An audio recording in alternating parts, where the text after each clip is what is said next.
Ibu Bapak, saudara-saudariku yang dikasihi oleh Tuhan, Shalom. Selamat berjumpa kembali dalam Renungan Harian Katolik Paroki Tomang, Jakarta. Hari ini hari Jumat, tanggal 23 Januari tahun 2026. Tema renungan kita hari ini adalah Dialah yang memilih kita. Ibu Bapak, saudara-saudariku yang dikasihi oleh Tuhan, dalam Injil Markus bab 3 ayat 13 sampai 19 yang dibacakan dalam perayaan Ekaristi hari ini, dikisahkan tentang Tuhan Yesus yang memilih ke-12 muridnya. Ke-12 murid Kristus itu kita tahu namanya Simon Petrus ya, atau biasa disebut Petrus, Yakobus dan Yohanes anak-anak Zebedeus, kemudian Andreas, Filipus, Bartolomeus, Matius, Thomas, Yakobus anak Alfeus, Yudas Tadeus, Simon orang Selot, dan Yudas Iskariot. Ya, jadi ada 12 murid yang dipilih dan diangkat oleh Tuhan Yesus menjadi muridnya. Ya.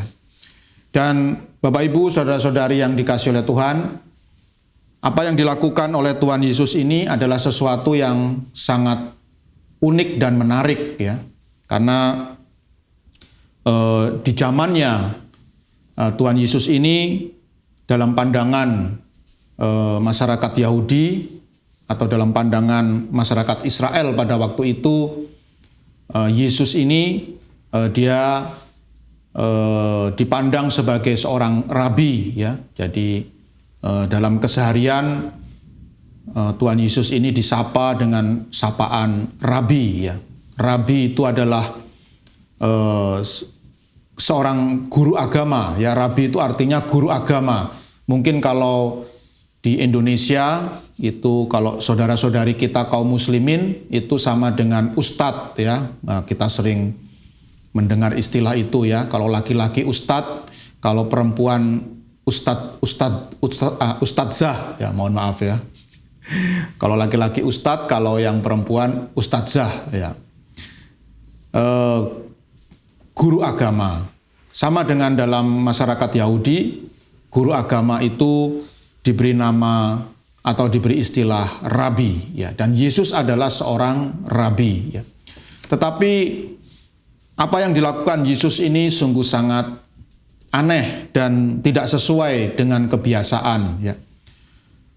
Di zaman Yesus, orang-orang yang ingin belajar agama, ya, orang-orang yang ingin memperdalam ilmu agama, dia akan mencari rabi atau seorang guru agama yang tentu yang terbaik, ya. Jadi biasanya semakin baik kualitas seorang rabi, maka semakin banyak muridnya, ya. Dan mereka hidup dalam sebuah komunitas, ya. Mungkin kalau di Indonesia ini sama dengan mirip-mirip dengan pondok pesantren, ya. Jadi di Indonesia ada banyak sekali pondok pesantren di mana seorang pemuda atau pemudi muslim, ya, berguru pada seorang kiai, ya, seorang guru agama, dan setelah ilmunya cukup dia akan meninggalkan pesantren itu. Sama dengan di zaman Yesus, pemuda-pemudi yang ingin belajar agama, mereka akan datang kepada seorang rabi lalu berguru dari dia, dan kalau sudah lulus, ya, dia akan pulang, ya, dia akan pulang ke rumahnya. Tetapi yang menarik dari Rabi Yesus, ya, atau Tuhan Yesus, ya, dialah yang mencari muridnya. Ya, ini terbalik, ya. Kalau kebiasaan murid mencari rabi, tetapi Yesus ini seorang rabi yang mencari murid, ya, dan muridnya tidak banyak, hanya 12 orang, ya. Dan ini adalah gaya dari Yesus sendiri. Ini adalah gaya dari, bahkan gaya dari Tuhan, ya, bahwa Tuhan itu, Allah itu, dialah yang proaktif mencari muridnya, ya, atau mencari pengikutnya, ya.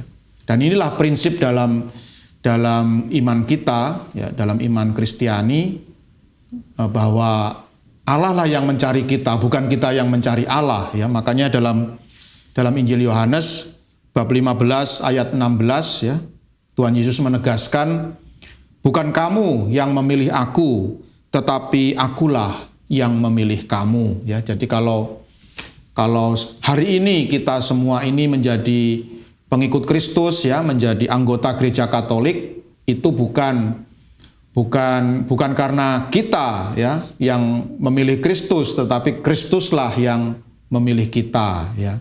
Maka, ya, mengapa di dunia ini ada begitu banyak agama, ya? Mengapa di dunia ini ada orang yang mengimani Kristus, ada yang tidak, ya? Ya karena Kristus tidak memilih semua manusia untuk jadi pengikutnya, ya. Jadi Tuhan Yesus ini memilih, ya, memilih.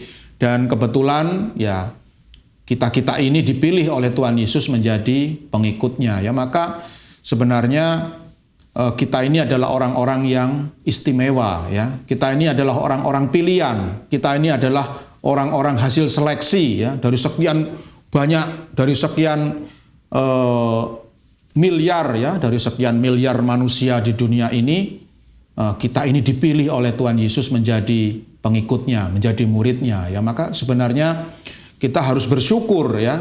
Kita harus bersyukur bahwa Tuhan berkenan memilih kita menjadi muridnya, menjadi para pengikutnya. Ya, ini adalah sesuatu yang harus kita syukuri, karena tidak semua orang, ya, Tuhan berkenan untuk memanggil mereka menjadi muridnya, menjadi pengikutnya, ya. Maka demikian pula dengan diri saya, Bapak Ibu, saudara-saudari yang dikasihi oleh Tuhan, saya juga sangat bersyukur, ya. Saya sungguh sangat bahagia menjadi seorang imam. Saya sungguh sangat happy, ya, sangat bahagia, gembira menjadi seorang romo, ya. Dan kalau saya renung-renungkan, ya, seandainya dulu, ya, papa mama saya, ya, jadi papa mama saya itu, ya, bapak ibu saya itu dulu bukan orang Katolik, ya, bukan pengikut Kristus, ya. Tetapi ketika mereka dewasa, mereka memutuskan untuk menjadi pengikut Kristus, ya. Lalu dua-duanya menikah di gereja Katolik. Kemudian lahirlah saya, ya, sebagai anak pertama.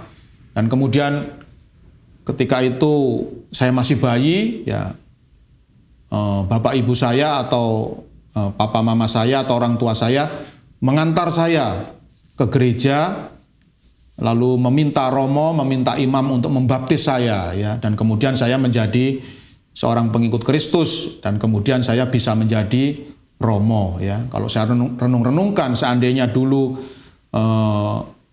bapak ibu saya, ya, orang tua saya itu tetap tidak menjadi pengikut Kristus, ya, tetap dengan agama yang lama, ya, maka pasti tidak mungkin saya jadi orang Katolik, kan, ya. Jadi karena orang tua saya bukan Katolik, ya, saya pasti juga tidak akan dibaptis menjadi Katolik, dan saya tidak akan mungkin menjadi seorang romo, ya, karena nggak ada romo yang non Katolik itu, ya. Semua romo pasti Katolik, ya. Nah, maka ini sesuatu hal yang sungguh sangat saya syukuri di dalam kehidupan ini, ya. Bagaimana Tuhan itu merancang hidup saya itu dengan begitu indah, ya, dengan begitu baik, ya. Dia memikat hati kedua orang tua saya, ya, menaklukkan hati kedua orang tua saya, memilih mereka berdua menjadi pengikut Kristus, ya, menjadi murid Kristus. Kemudian mereka pun membentuk saya, mendidik saya dalam iman Katolik, ya. Saya juga menjadi pengikut Kristus, dan akhirnya saya bisa menjadi seorang imam, menjadi seorang romo, ya. Ini rancangan Tuhan begitu indah di dalam hidup saya. Nah, saya kira Tuhan juga melakukan hal yang sama di dalam hidup Anda masing-masing, Bapak Ibu, saudara-saudari yang dikasihi oleh Tuhan. Dan sekali lagi, sebagaimana prinsip, ya, yang telah dilakukan oleh Tuhan Yesus, Tuhan Yesus tidak pernah menunggu orang datang kepadanya, ya, tetapi Dia proaktif memilih orang-orang untuk menjadi pengikutnya. Maka ya kita juga demikian ya. Kita menjadi pengikut Kristus ini pertama-tama bukan kita yang memilih Tuhan Yesus, tapi Tuhan Yesuslah yang memilih kita ya. Maka benar apa yang dikatakan oleh Santa Teresa Lisieux atau Santa Teresa dari kanak-kanak Yesus ya. Beliau pernah berkata, seandainya kamu tidak mau mensyukuri segala kasih karunia Allah yang sudah kamu terima dari Allah, maka paling tidak syukurilah satu hal, yaitu bahwa engkau boleh mengimani Kristus, karena Kristus tidak memilih semua orang menjadi muridnya. Dia hanya memilih orang-orang tertentu untuk menjadi muridnya. Dan salah satu dari orang-orang pilihannya itu adalah Anda. Ya. Kita adalah orang-orang pilihan, dan mari kita syukuri cinta kasih Tuhan yang telah memilih kita ini, Allah yang sungguh kasih-Nya luar biasa, dan semoga dengan demikian berangkat dari rasa syukur, hidup kita dipenuhi dengan sukacita dan damai sejahtera. Tuhan memberkati.